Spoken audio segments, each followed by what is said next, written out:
is a very fine line between a piece of music and a ritual. Before we begin, I want to pull back the veil on Ave Adonai. Walk with me into the dark, and let's look at what actually happens when you invite the void in. A ritual doesn't always ignite the moment you speak the words. Sometimes it takes a quarter of a century to fully manifest. I wrote the original blueprint for Ave Adonai 25 years ago. It was raw, unrefined. The very first strike of the flint. Before we dissect the beast it has become today, you need to hear the foundation it was built upon. Let's listen to the origin. As the night that pales in the dawn's pearl pure pavilion, wait for thee with my dove's breast. Shuddering at goods be the gaze, have I not gilded my nails, and painted my lips with vermilion, and mine not wholly stripped of the deeds and thoughts that obscure thee. Await for thee, my soul is wrought with aching for some nameless note. In most a king crypt, I'm not fit to enter thee. Gilded about the beds with a golden girdle of glory, as though in me the slave who went as all lurks was great wine lay.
When you read real occult poetry, you realize pretty quickly that inviting a god into your life is a terrifying idea.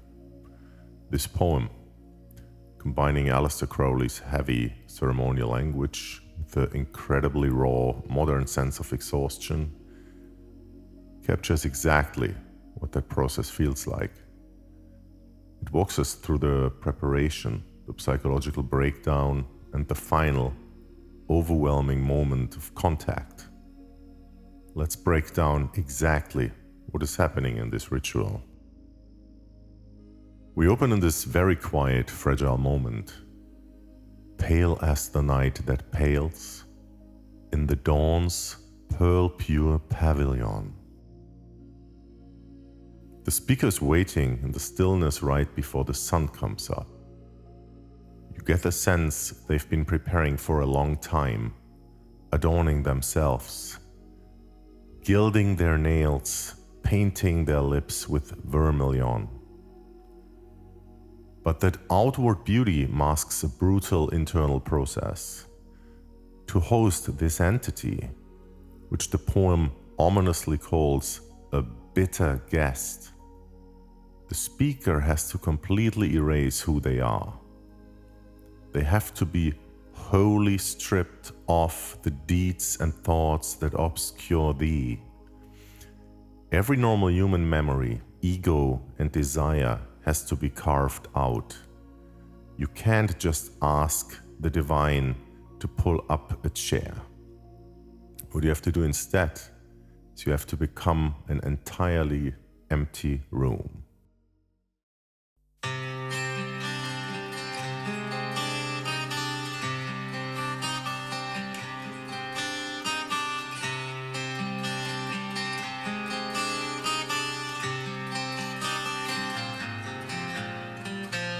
As the night that lives in the dawn's pure pavilion, wait for thee with martyrs brave, shudder in a glorious bitter gale. Have I not gilded my nails and painted my lips with vermilion?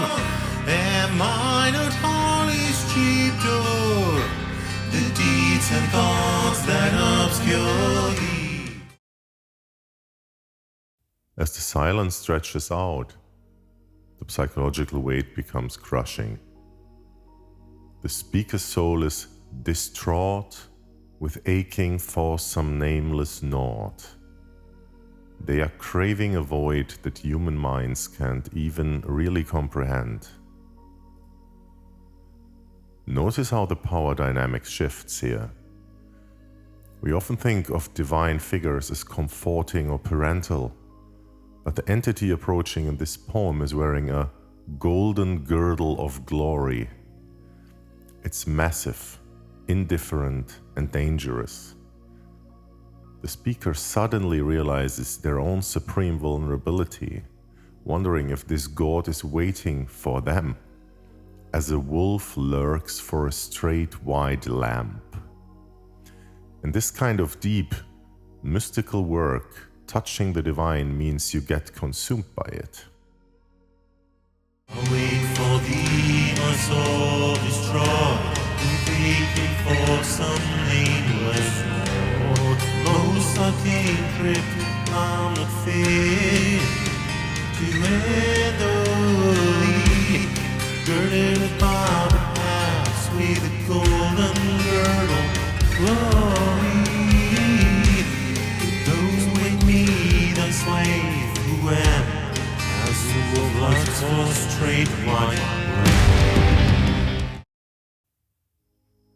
Then reality just breaks open. The chain of the stars snaps, and the deep of night is hoary. It's a catastrophic visual. The physical universe is literally tearing apart to let this thing through. It arrives with a mouth is a flame and a seven-edged sword. This feels pulled straight off an ancient apocalyptic vision. A truth so sharp it cuts through everything. And the human body simply cannot handle the frequency of it. The speaker is writhing, trapped like a snake in a snare. They are chanting the mystical name over and over until their tongue is physically torn and bleeding. The ritual is working, and it is absolute agony.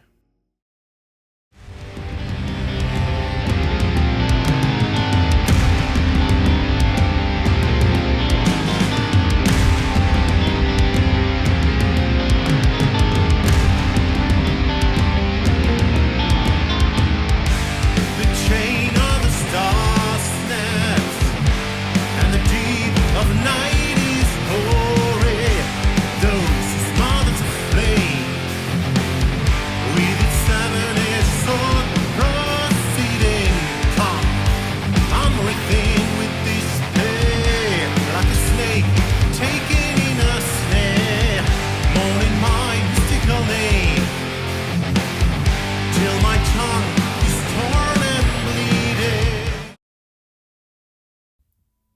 This is where the high formal language drops away entirely, and we hit a wall of pure human exhaustion. I cannot find what I am looking for. Despair is what I came for. Anyone who studies mysticism knows about the dark night of the soul. It's the moment you realize the search for enlightenment won't give you a warm glow, just despair. The speaker begs for the elements to intervene. Water come forth, wash it away, wash me away. They just want to disappear. Standing blind at the edge of the world, they finally lost all fear. The ego that desperately wants to survive is gone. The vessel is finally empty, and the master awaits.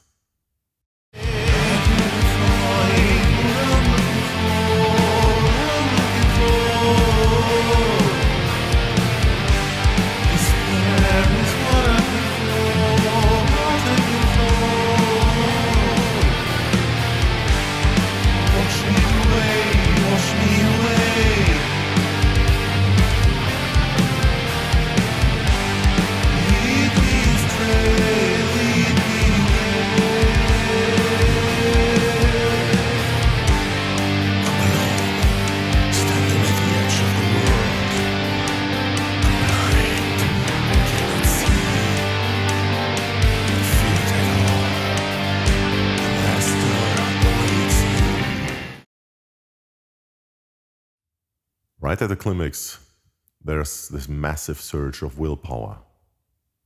The speaker isn't just a bleeding vessel anymore. They step fully into the role of the magus. They call on the heaviest symbols of Hermetic tradition.